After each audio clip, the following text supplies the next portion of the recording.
ugly scenes at Ibrox last weekend. Even worse after the game finished.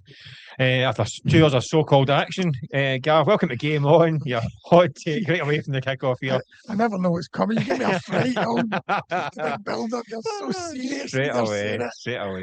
So welcome to Game On, your hot take podcast from Record Sport. Where most people prefer it if we did wear balaclavas, Gavin. It might help with numbers. I'm Michael Gannon, as I said, this is Gavin Berry. We're going to be tackling all the big issues as usual, up against the clock. But first up, I got trapped in trouble last week off yourself, Gav. So first up, big shout out to our brilliant sponsors, NordVPN. NordVPN can switch your virtual location, allowing you to save money by purchasing flights, hotels, subscriptions from other countries at a cheaper price. I've done this, it's very good actually. You can go abroad, you can put your VPN settings to like another country and go and look at flights and get cheaper flights from other countries rather than us guys getting fleeced in this country. It's quite a good wee tool. So I would very much recommend it. So to get the best discount off your NordVPN plan, go to nordvpn.com/GameOnPod, where our link will give you 4 extra months on a 2-year plan. And there's no risk, 30-day money back guarantee and all that kind of stuff. Link will be in the podcast below. How was that for you, Gav? How was that? Absolutely brilliant. Keep the boys happy. But listen, let's You're wasted in this job. Frequently. Let's get stuck straight into the action. And where else can we begin but the shenanigans over at Ibrox last weekend? We're going to have to grasp the nettle. The usual knee-jerk reactions. We've had statement of clocks and all that stuff now. Took a while, right enough. Took a while, but the statements came out. And a lot of people now saying it's going to be the end of away fans at Old Firm games. Is that the correct course of action? I don't think so. I don't think there has to be a complete ban on away fans. I think Sunday, as unacceptable as it was, you were there, Michael. You can explain more. Unacceptable, but in many ways, I just think it was a perfect storm. You know, with the biggest away crowd. And one of these games for 8 years, you know, you throw in the fact the away team won, quite dramatic fashion, penalty shootout. There were so many elements, and I just think it all exploded. So, as I say, I think it was a perfect storm. And there were loads of lessons learned, not least from the police, who I think, as everybody's, well, as many people have made the point, you know, this week, Michael, you know, a line of police in front of both sets of fans. As they do, you know, we've seen it at Hampden before, you know. So, look, lessons learned. But in terms of banning away fans completely, I don't think we have to go to that drastic measure. We have seen it in recent seasons with the reduced capacities, you know, that it can be work, and there hasn't been, you know, major issues. So, I think we can go back to that. I think it's too easy an idea or too easy a kind of solution. It also punishes fans on both sides who have done nothing wrong. It's a few hundred head cases and idiots that have ruined it for everybody else. And by the way, the instant reaction, even listen, straight after the guy was there last week, it was like, well, that was the end of the away fans. I could be wrong, but there's not home fans who were assaulting officials and running the pitch as well. So do you ban home fans from no firm games as well? Because that was a problem. So where do we stop it? I think we ban the people who are responsible for this behaviour. And they're the ones that should get banned, and the rest should go on with it. We need to normalise away fans at these games again. Because, like you say, the first time in 8 years, it did create something that was artificial, that kind of Celtic fans were gloating about owning the broom loan, and that got people's backs up. And then the way the result went, that caused a reaction. Listen, we can go over who's wrong. There's a lot of bad behaviour on and I can't bore with this kind of what about today stuff, and it says, our guys did A, B, C, but they did X, Y, and Z. Well, do you know what? Take care of A, B, and C. You take care of X, Y, and Z, and try and root out this bad behaviour in general. Whether it'll happen, well, listen, nobody's done it yet for years. The blame game has been on all week, obviously, and a lot of the blame has fell on the ultras sections. And we're talking about the Union Bears at Rangers, who we saw on the pitch with the balaclavas, the people taking the mickey with the Spider-Man mask and all that. You get the other problems Celtic had historically with the Green Brigade, who are currently still in the naughty step at Celtic Park. Are we now at a stage where the ultras have to be themselves banned from these. I'm not just saying Celtic Rangers. I'm talking about across the board. Yeah. Has Scottish football got an ultras problem? Yeah, but I don't think you can just say, Michael, it's like, ultra. I mean, it's like such a generalisation. We'll just ban all ultras. What does that mean? Like every.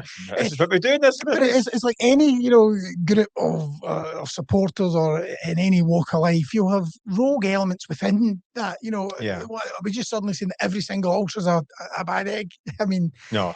And I think also the ultras. They do a lot of good as well, like up and down the country. Good dog, good for charity. Such a cliche. Charity work.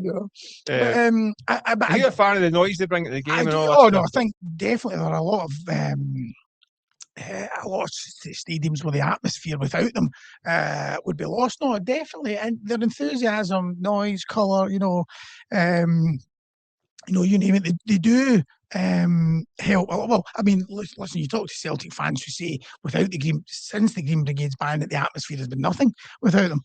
Maybe that's a bit extreme to say nothing at all, but they do bring a lot of noise and colour. Well, there's nothing stopping there's 250 Green Brigade band. There's another 58,000 people in that stadium that can make a noise. It's up to them to make a noise. Yeah, exactly. I must admit, I'm getting a bit tired. I mean, listen, we're the wrong generation, right? We're old men now, right?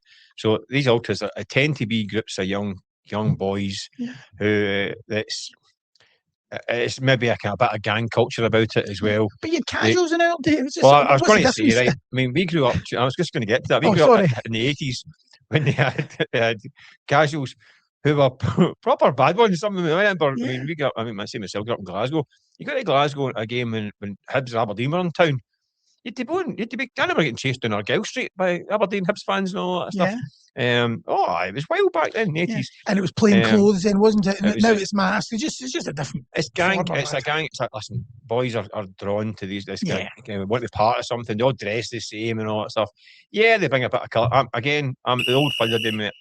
I can't bother with the drums and all. I guess my sore head. I can't ban the drums. I can't bother with drums. I don't mind the sing songs, but see the drum. Honestly, where did you use? I was at a game. It was Ross County, and they were behind us, right, and boom, boom, boom, boom for 90 minutes.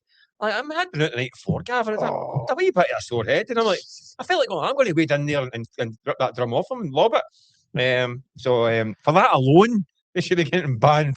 Yeah. So I must admit, we're the wrong generation to talk about, I suppose, but they need to behave. I mean, they can't be bringing gang culture into football, because football should be about families and going to the game and enjoying it. It costs a lot of money with football now. We don't need these wee kind of Neddy's characters ruin it for everybody else.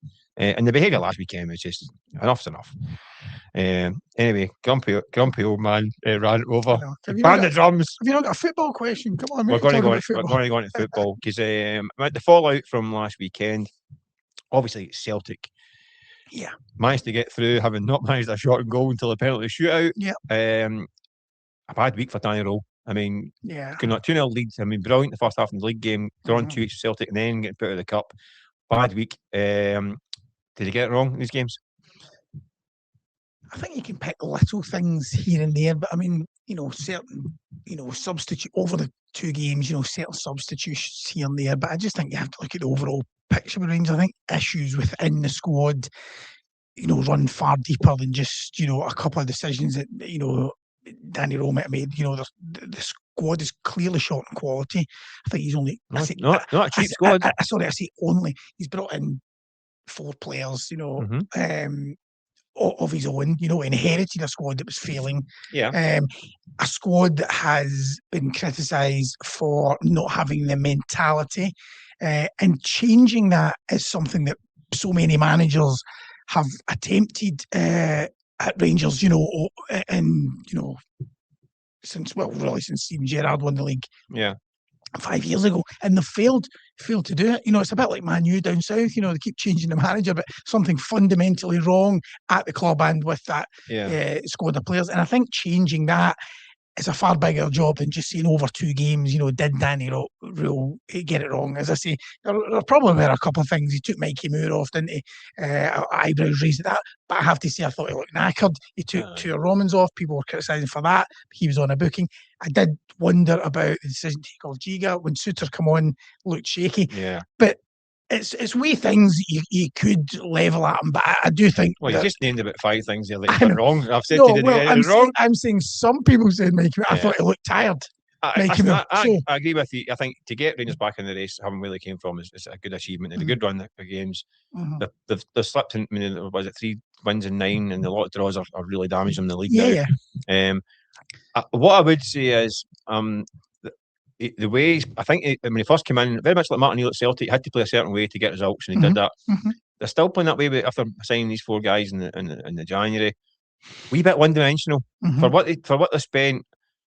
I'd be wanting a wee bit more bang for the buck in terms of game plans. I think they're a wee bit. I mean, no, they're direct, right? But I think I was quite shocked how direct they've been, and I didn't see an awful lot of creativity. I didn't see an awful lot of combination play. I don't see a lot of kind of clever build-up play in the final third against a low block, which is I know I'm very kind of beardy hipster. Yeah, I think they're very one-dimensional, and it's shown. I mean, I think they had 24 shots on goal against Celtic, and but only maybe 4 or 5 in target. So there's an issue in the final third. Yeah. The strikers are still flaky at times, but I think he is under pressure because they need to find other ways to win games. Yeah. I mean, teams want to sit deep against them and defend. They find it hard. But that's historically been hard for Celtic and Rangers at times. And it is notoriously hard to do it. I just think I'd like to see a bit more nuance, a bit more creativity, a bit more kind of flair in that team. I was kidding on, they spent 40 million quid and they played at Wimbledon in 1987. But 1987 is a bit of success. I just think they need a bit more in terms of, I think he's got to produce a bit more. But listen, he's in good shape, but the questions are going to come now in the season. It's a big finale. I mean, questions will be asked. Questions been asked, Gav, about some of these signings. As we know in this country, you're written off as a superstar or a dud on day one. Some Rangers fans are already saying that Andreas Skov Olsen isn't any up to much. Will he come good at Ibrox? I know he's in this loan deal and there's a potential to buy him for a lot of money. He better be quick. There's only 9 games left. There's not much time. I mean, when are you going to get? When is he going to come good? Because it's certainly not going to be next season. Next year is going to be tremendous. Well, listen, on current form, it won't be next season because if Wolfsburg are looking for 9 million or whatever it is, then there's absolutely no chance they'll be paying that because no chance. You couldn't spend that money on current form because there's got to be better value elsewhere than what he's producing. But he looks short on fitness, confidence. Rangers couldn't justify paying that kind of money. He's just been underwhelming. It was interesting. One of his former manager at Northland was speaking during the week in an interview, just talking about how you need to get in. I suppose it's not unusual, is it? We've heard this about wingers before, that they always kind of blow hot and cold, although I haven't seen them blow hot yet. But, you talk about how you need to get in his head. I suppose wingers are a bit like that. And that's what Danny Rohl has to do now, is to get in his head and motivate him. He knows what he's good at and just to find a way of to allow him to express himself. Yeah. Because it just hasn't happened. Rangers aren't really playing to his strengths, are they, really? I'm not going to call it hoofball, but getting the ball up and feeding off the scraps, that's not really his he's a winger. Yeah, get the ball out wide. But they need to build possession. But they play this kind of narrow 2-2-2, the old John Barnes lineup, isn't it? Yeah. And it doesn't really get the benefit of. I think it actually does suit Mikey Moore at times because he can play in tight areas and he can actually. He can fill his back to goal. Whereas, I mean, you think he's a proper winger, yes. You think, get the ball outside, let him go into it, and get. I mean, you've seen it against Celtic. The Chermiti goal was a ball down the flank. He raced onto and got it in the box. And against Hearts. So Chermiti, So I think there's a player there. I think you're right. He's lacking in confidence. I think he is. Maybe not as a bit rusty. He's not played that much this season. But there's pedigree there. But again, you're right. He's going to have to find it because you've got 9 games to go. There can't be a kind of bedding in period. But I do think playing more to his strengths would help him. I don't think this narrow way of playing and going direct is doing him any favours. No. Because he's not a second ball merchant. He's not. He's a winger. Wingers can't tackle a fish supper at the best times. One man who got on the end of a cracking cross was Daisen Maeda. Header for what looked like the opening goal until Liam Scales, I think, was judged offside. Yeah. Who is Celtic's first choice striker, Michael, for the rest of the season? Well, he could really have done with a goal, because that's now 13 games without a goal for him. To be It's his fair, longest spell. But you look back to his sort of something resembling his best. Did you feel not in terms of the work rate and the press, everything we know? He certainly still got the nuisance factor. I mean, I don't buy this idea that some people are saying that he's kind of checked out. I think he looks burnt out. He looks like a guy who has spent a long period of time doing a lot of heavy lifting for Celtic in a lot of different positions. I mean, from last January before last, he was centre forward last season. For the rest of the season, scored a barrel of goals.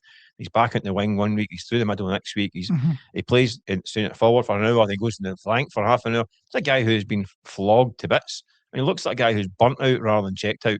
And the disappointment not getting to move in the summer. So yeah, I think Dyson Mader's probably still the best option. I think it'll be kind of horses for courses. I think Thomas Chanchara hasn't really did much to show that he's a poacher. He's missed a couple of big chances. Junior Adamu, not had many chances, but didn't do great. A couple of cameo appearances. I think he's back heel against Dundee. Not sure about him. And Kelechi Iheanacho has never got up to fitness. I don't think he trusts his hamstrings. I think he played wee bits and pieces 10-15 minutes in Europe, but I think there's a feeling that if he does open up the legs, so to speak, something's going to happen again. So I don't think he can be relied on. So where does it leave Celtic? But not a striker worth their name. They're going to have to win this league. If they're going to try and win the league without a striker, I think Dyson Mader has to be the best option. And they need to hope that this is his little barn patch is going to come to an end, and he can ignite a bit like last season. He goes through that spell when everything he touches turns to goal. At the moment, everything he touches turns to shy. It's like the one at Baton just summed it up. It was through a goal, and it was an absolute shank. It was awful. It was a proper winder. No, but I just felt watching him at Ibrox on Sunday, I did feel he was kind of back. Him and Hitati actually could be that both just hit form at the right time. They'll need them all that was missing was the goals, and he almost had it. Yeah. But at the other end of the park, Michael, Sinisalo is someone who, listen, Celtic fans have been calling for it since. I remember I was talking in Game On last season about when Kasper Schmeichel threw one in the Scottish Cup final, saying that Sinisalo should have played and hadn't done anything to deserve to be dropped. Is the Finn now the number one for you? I think it has to be now. I think his performance at the weekend was really, really good. And it wasn't really good like he was making like world-class saves. But I just thought what he was doing was he was cutting a lot of things off at source. Yeah. That it's not flashy. It's not particularly eye-catching, but it's coming for cross balls. It's catching the ball. It's punching the ball. There was 2 occasions when the ball was over the top, and he raced out. One, he got his head to it. The other one, he slid out. That's right. And you think he was quick off his line. He beat Chermiti to win, didn't he? It was a bad pass. But it was Oxlade Chamberlain put a ball inside, and he raced off his line to get to it. I just think that made such a big difference. I mean, listen, Kasper Schmeichel is a cracking goalkeeper. He's still not a great. The shot stopping this season has not been great, but instinctive goalkeeper. He's brilliant. It's a great career, but it did show signs. For a while, the shot on target, he seemed to be the back of the net. But it was other stuff. He's not a great one. He's never been a great one for coming across anyway. No. But to have that, when Liam Scales said something after the game, I was going to say, I don't think he meant it as a slight against Schmeichel, but he did say, I don't think you underestimate how great it is to have a goalkeeper come and take cross balls. I was actually going to ask if you spoke to him after them, because when I read the quotes in black and white, I thought it was as if he was throwing Schmeichel under a bus. Now, I know he wasn't. But that's the way. If you were Kasper Schmeichel reading that, what would you be thinking? Well, listen, of course. Listen, it's like by bumming up the guy who's took his place, it's obviously going to feel a bit wounded. But I think he was just saying that, listen, it was great to him. Yeah. Because I thought Celtic defended the game very, very well. Oh, they did. Scales, Trusty, Benjamin Arthur for a while, with a couple of moments. They'd done relatively well. And Dave Murray, I thought, was excellent when he came on. Defended their box, but it helped knowing that somebody's taken back. And Rangers, who we know are reliant on set pieces, collected a lot of them. So I think he's earned his right now to stay in the team. It's funny, just to mention Sinisalo, when he signed for Celtic, he signed the same day as Kasper Schmeichel, and we were out in America in pre-season. So obviously we look at that background, a Finland international, and so on. I know he'd been in the UK a long time and been loaned at Ayr United, but you thought, well, he's obviously from Finland and Scandinavian. So I was interviewing him, and I said, "Hi, nice to meet you. Welcome to Celtic. I hope you're enjoying." Speaking very slowly, he went, "Oh, you're right." I'm like, it was like Jasper Carrott. I was like, that's not what I was expecting. He was like, "All right, Mick." He's like, "What are the Peaky Blinders?" I was like, "All right, okay. Welcome, Viljami, to Scotland," and all that kind of stuff. Yeah, all right, Mick. No fighting. She said that last week. Peaky Blinders. Just add that there. But Celtic playing as Mull today, Gav, on Saturday. Well, a wee dull one last week. I mean, out the blue, that wasn't it? We were all week talking about their title. We were sitting the Friday saying, "Are they genuine title challengers?" And they let us down with that. No, do you know what? I actually said, I said, I know I'm not going along with a fairy tale here. I felt as if I was killing it all, because everybody loves to talk them up. And as I said, but I said I don't think they're realistic. Actually, I was kicking myself when I saw that result on Saturday, because it's a kind of result that, as much as it might appear as a shock, I thought it was coming. I think a result like that was probably definitely. I wish I'd put a bet on it. But anyway, you were in a go at me last week for saying they weren't realistic challengers, and 7 days later, you're now asking if the bubbles burst. And that's you over the back. Welcome to the pesky mainstream media. Yeah.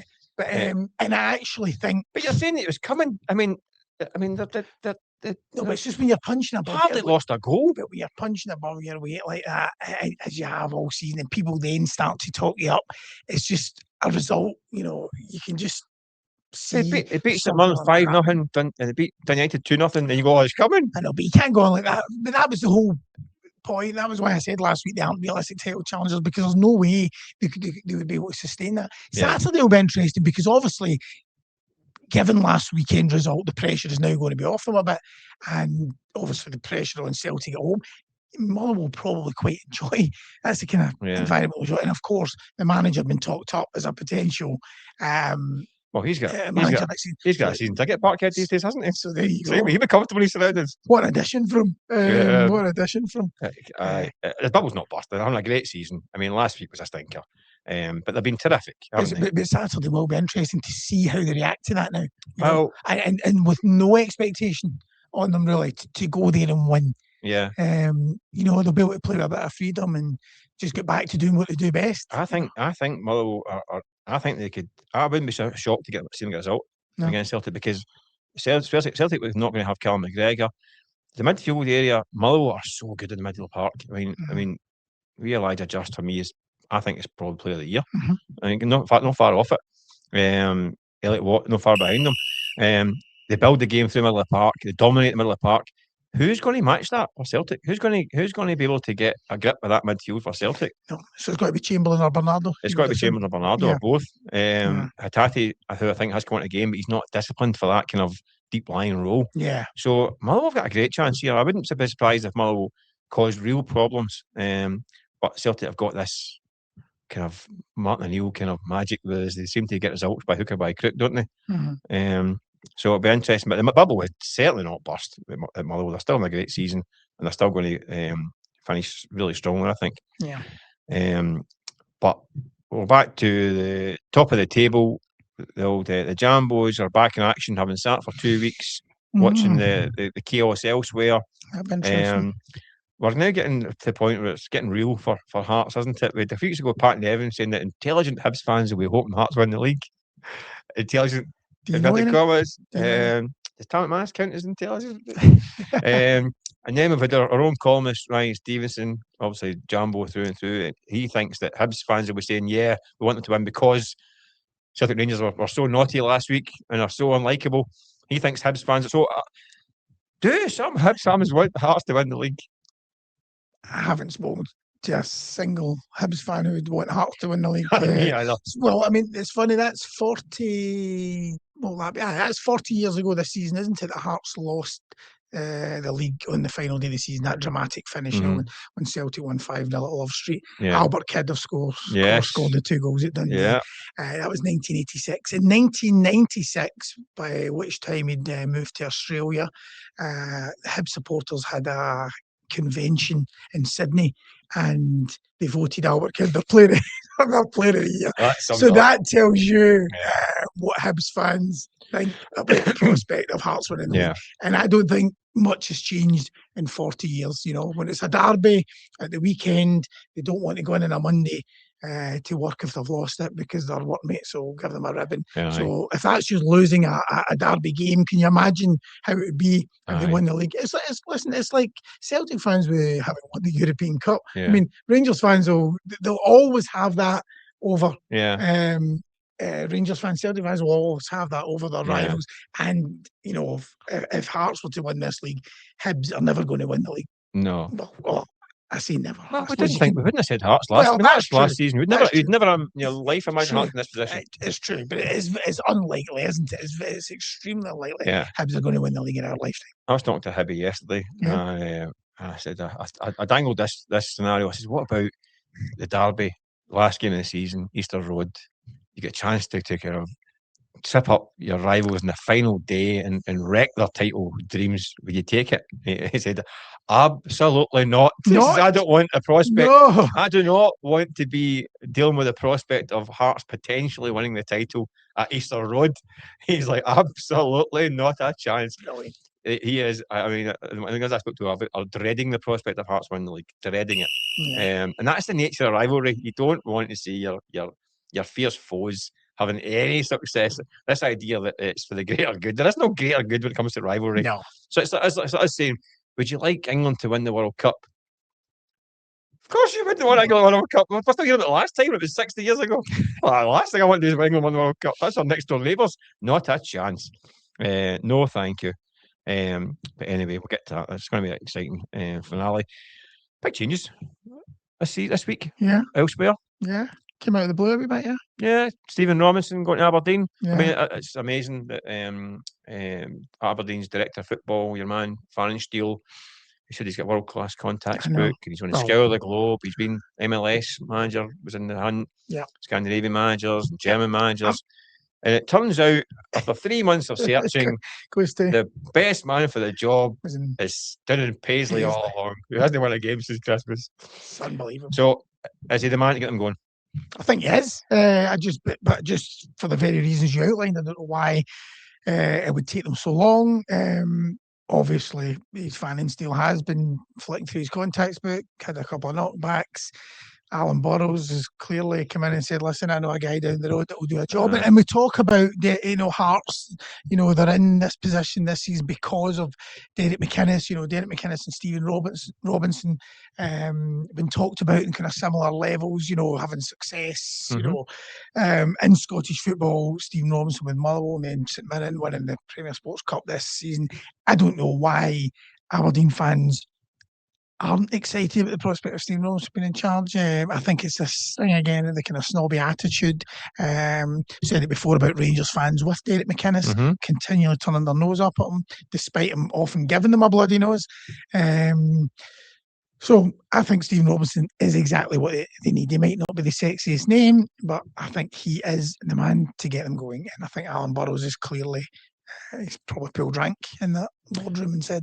Are Aberdeen fans been a bit snobby because perhaps the reputation that Robinson's had for teams being quite direct and physical and all these things, is that something that's not very trendy?